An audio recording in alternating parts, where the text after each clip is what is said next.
ডাকৰ বচন পুত্ৰক চিনিবা বিয়াৰ পিছত, কন্যাক যৌৱনত, স্বামীক চিনিবা স্ত্ৰীৰ অসুস্থতাত, স্ত্ৰীক চিনিবা স্বামীৰ দৰিদ্ৰতাত, বন্ধুৰ পৰিচয় বিপদত পাবা, ভাইৰ পৰিচয় পাবা কাজিয়াত, শেষত সন্তানক চিনাৰ উপায় একমাত্ৰ তোমাৰ বৃদ্ধাৱস্থাত।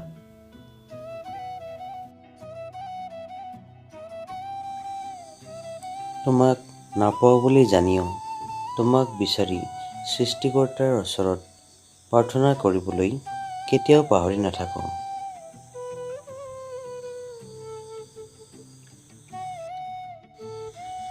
তাক যাব নিদিবা যি তোমাৰ হাজাৰ অৱহেলাৰ পিছতো তোমাকেই ভাল পাই থাকে।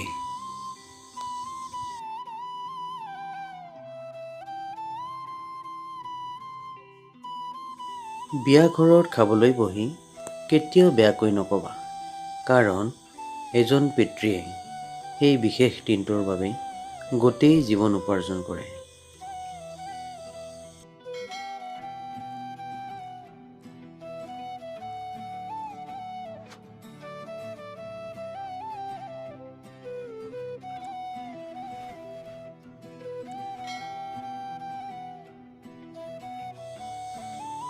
সকলো ল'ৰাই প্ৰেমক ধেমালি বুলি নাভাবে। সিহঁতেও সপোন দেখে ভালপোৱা ছোৱালীজনীক এদিন কইনা কৰি আজীৱন নিজৰ কাষলৈ আনিবলৈ। সপোনবোৰ আধৰুৱা হৈ ৰ'ল, তুমি দিয়া প্ৰতিশ্ৰুতি ভাঙি গ'ল। আজীৱন লগত থাকিম বুলি কোৱা মোৰ প্ৰিয়জনীয়ে মোক এটা সৰু অজুহাত দেখুৱাই আঁতৰি গ'ল।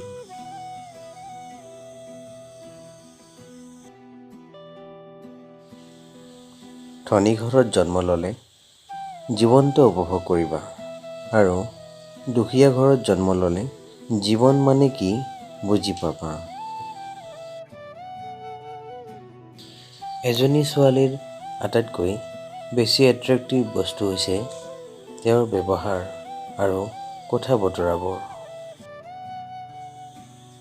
জীৱনটো সহজ হৈ পৰিব যেতিয়া তুমি তোমাৰ জীৱনৰ পৰা নিগেটিভ মানুহখিনিক ডিলিট কৰি দিবা।